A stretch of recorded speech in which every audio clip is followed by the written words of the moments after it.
Merci Seigneur pour ton amour, ta fidélité.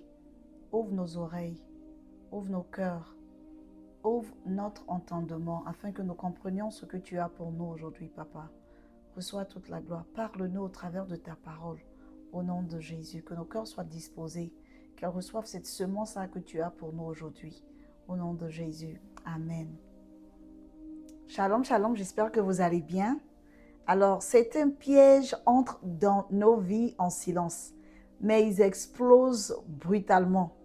Proverbe 6 expose les pièges lents que l'ennemi utilise pour voler notre focus, notre discipline et notre destinée. Bienvenue au jour 6 de notre défi Proverbe. Aujourd'hui, on plonge dans un chapitre rempli d'avertissements, de sagesse et de réveil spirituel. Proverbe 6 nous apprend que le diable n'attaque pas seulement par la tentation. Il attaque par l'insouciance, la paresse, les mauvaises connexions, l'entêtement et les péchés cachés. On va tout expliquer aujourd'hui pour toute personne qui veut rester concentrée et disciplinée. Le verset 1 à 5. Il dit, si tu te portes garant pour un ami, si tu engages ton nom, ton argent ou ta réputation pour quelqu'un un peu fiable.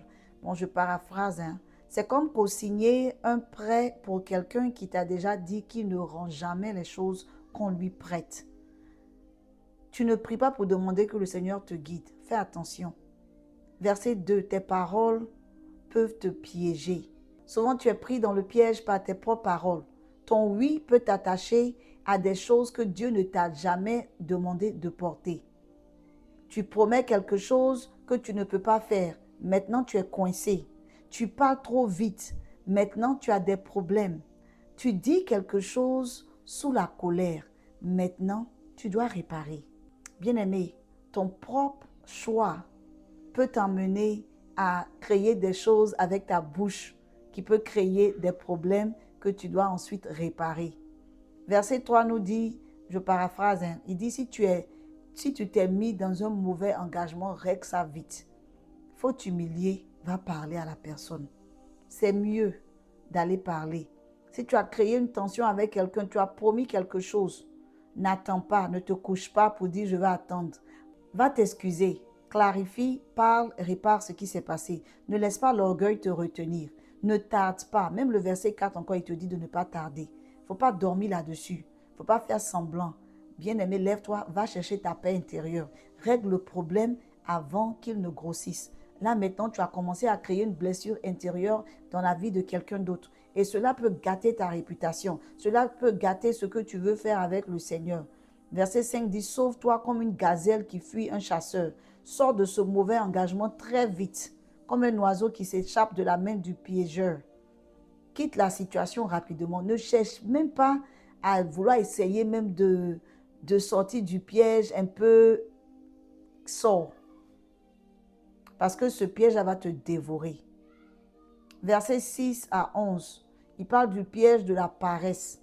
Il dit, va vers la fourmi paresseuse et deviens sage. Bien-aimé, la fourmi ne travaille pas dur parce qu'il y a un chef qui la suit. Elle n'a pas de chef. Personne ne surveille les fourmis. Personne ne les rappelle de faire leur travail. Elle commence à préparer déjà l'hiver. Personne ne doit te forcer à prier. Personne ne doit te forcer à lire ta Bible. Personne ne doit te forcer à travailler pour atteindre tes objectifs. Il faut apprendre à bâtir ton futur avec cette discipline-là qui vient de l'intérieur, pas des autres. N'attends pas que le pasteur te demande de faire quelque chose avant que tu le fasses. La Bible dit qu'elle prépare leur avenir. Elle travaille en été pour avoir de quoi manger en hiver. Tu m'écoutes. Travaille maintenant pour ne pas que tu sois stressé plus tard. Il y a beaucoup de choses que tu peux faire maintenant. Ne remets pas à demain. N'attends pas que tu aies 80 ans pour essayer de commencer. Il dit un peu de sommeil, un peu de repos, la pauvreté vient. Bien-aimé, quand tu es trop chill, tu n'as pas de progrès. Tu vois, tu peux tout rater. Et il dit que la pauvreté vient comme un voleur. Un voleur ne prévient pas. Tu es là comme ça, tu ne t'attends pas et la pauvreté vient. Donc la paresse ne va pas te détruire le premier jour. Souvent même, ça ne va pas te détruire la première année. Souvent, ça ne va pas te détruire dans 5 ans. Mais la paresse va te détruire lentement. Puis, tout d'un coup. Et après, c'est pour dire, je suis stressé, je suis déprimé, je n'ai pas d'argent. Il y avait beaucoup d'opportunités que tu avais. Si tu ne travailles pas, la vie va finir par te frapper. Aussi, la distraction détruit la discipline. La paresse semble petite jusqu'à ce qu'elle ruine ton futur. Si tu as envie de faire quelque chose que ton cerveau ne veut pas que tu fasses, force ton cerveau à le faire. Dis-toi que ça va aller. Après la 7e, 8e fois, ton cerveau va dire, ok, faisons. Versets 12 à 19, nous parlons du piège du mauvais caractère. Certaines personnes sont des fauteurs de troubles naturels. Elles manipulent, elles créent des chaos, elles sèment la division. Tout le monde ne mérite pas accès à ton espace. Comme je dis toujours, sois gentil avec tout le monde, salue tout le monde. Ça ne veut pas dire que tout le monde doit être ton ami, ça ne veut pas dire que tout le monde doit rentrer dans ton cercle. Ils viennent avec des signaux secrets, ils clignent les yeux, font des signes, complotent. Ce sont des gens qui créent des drames, des dramas en secret. Leur cœur cherche le chaos. Partout où ils vont, c'est comme s'ils font popo partout. Le problème les suit. Leur chute sera soudaine. On peut jouer avec le mal, mais pas gagner avec le mal. Fais très attention. Ces personnes qui sont toujours négatives, ces personnes qui viennent parler mal des autres personnes ou venir parler mal de leur vie, chaque fois, c'est toujours eux que leur mari est mauvais. C'est toujours eux que les enfants sont mauvais. C'est toujours eux que le pasteur est mauvais. Il n'y a jamais rien de bon dans leur vie. Au début, tu écoutes, tu te dis que tu es un frère en Christ. Après, tu vas commencer à parler comme eux. Donc, garde ton cœur. Le verset 16 au verset 19, nous voyons les 7 choses que Dieu déteste. Il n'aime pas les yeux qui sont hautains, la fierté, les gens qui pensent qu'ils sont meilleurs que les autres personnes. Il n'aime pas la langue menteuse, ne pas venir dire des choses qui ne sont pas vraies, venir exagérer sur des histoires. Il n'aime pas les mains qui blessent les innocents, la méchanceté. Ils sont là, ils parlent mal des gens, ils torpillent les gens. Le cœur qui prépare le mal, ce sont des personnes qui sont prêtes à détruire tout le monde. Leur cœur est prêt à se venger. Leur cœur est prêt à faire des choses que Satan leur guide de faire. Ne tombe pas dedans, bien-aimé.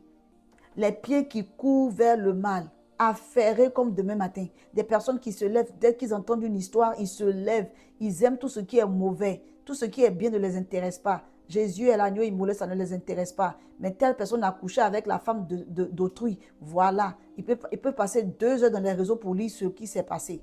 Ne sois pas un faux témoin. Si tu n'as pas vu quelque chose, tu n'as pas vu. N'attends pas les histoires pour aller calomnier les autres sans preuve. Aller parler des personnes sans savoir ce qui s'est passé. Ne te trouve pas dans ce genre de choses. Et la 7e chose, c'est celui qui sème la discorde, celui qui divise les gens, qui vient pour aller parler à Jean, aller parler à Pierre, aller parler à Ruth, aller parler à Thomas. Venir diviser toute l'église. Que Dieu nous pardonne pour ça. Parce que Dieu, il a horreur de ce genre de comportement.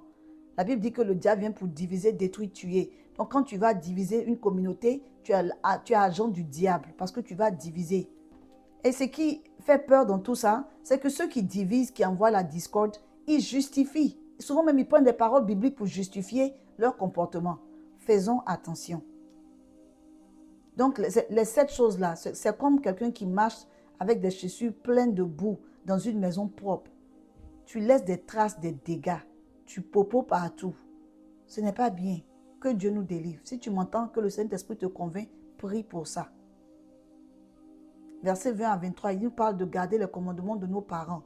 C'est peut-être important. Les leaders spirituels que Dieu nous a donnés, c'est très important. Les gens les dévanciers dans la foi, te donnent un conseil, écris le conseil. Prends à cœur le conseil. Ne pense pas que parce que tu as des diplômes, tu es mieux que ces personnes-là. C'est juste par grâce que tu es là où tu es. Mais ces personnes ont des choses à t'apprendre. Et leur expérience peut t'éviter des blessures qui sont inutiles. Alors, verset 22 nous explique que la sagesse te guide, même quand personne ne te regarde. La sagesse te protège, elle parle à ton cœur, elle t'alerte. La sagesse est une lampe dans l'obscurité. C'est qu'elle te montre des pièges avant même que tu tombes là-dedans. Le piège de la tentation sexuelle, comme nous avons parlé dans Proverbe 5, c'est le verset 24 à 35 de Proverbe 6 parle de ça encore. Salomon est en train de répéter le péché sexuel qui semble doux, mais coûte extrêmement cher. Quand tu joues avec le feu, tu peux rester à côté, mais plus longtemps, quand tu restes à côté du feu, le feu va finir par te brûler. C'est important. Donc, bien-aimé, c'est important de te rappeler de ce qu'on a parlé aujourd'hui. Pense avant de t'engager. Cultive la discipline. Combat la paresse. C'est bon de se reposer, mais quand tu te reposes trop longtemps, ça devient de la paresse. Choisis bien tes relations. Étudie les personnes qui sont autour de toi. Est-ce que ces personnes t'amènent à progresser ou à regresser? Protège la pureté de ton futur. Protège ton corps. Ne suis pas les gens qui vont aller souiller ta vie. Reste enseignable, reste humble, reste que les aînés te corrigent. Surveille tes pensées, surveille tes mots, surveille tes actions. Combat les petits péchés avant que ces péchés-là deviennent des catastrophes dans ta vie, avant que ces péchés-là deviennent des catastrophes dans ton ministère. Et pose-toi cette question. Quelle petite habitude je dois laisser tomber? À qui ai-je dit oui que Dieu n'a pas approuvé? Suis-je en train d'ignorer des avertissements? Parmi les 7 choses que Dieu déteste, qu'est-ce que je dois combattre dans ma vie? Et demande-toi aussi, où Dieu m'appelle-t-il à plus de discipline? Le Seigneur a un plan pour toi. Il t'a créé pour un but. Alléluia. Donc quand tu vas, tu pries, tu dis, Seigneur, merci d'exposer les pièges lents dans ma vie.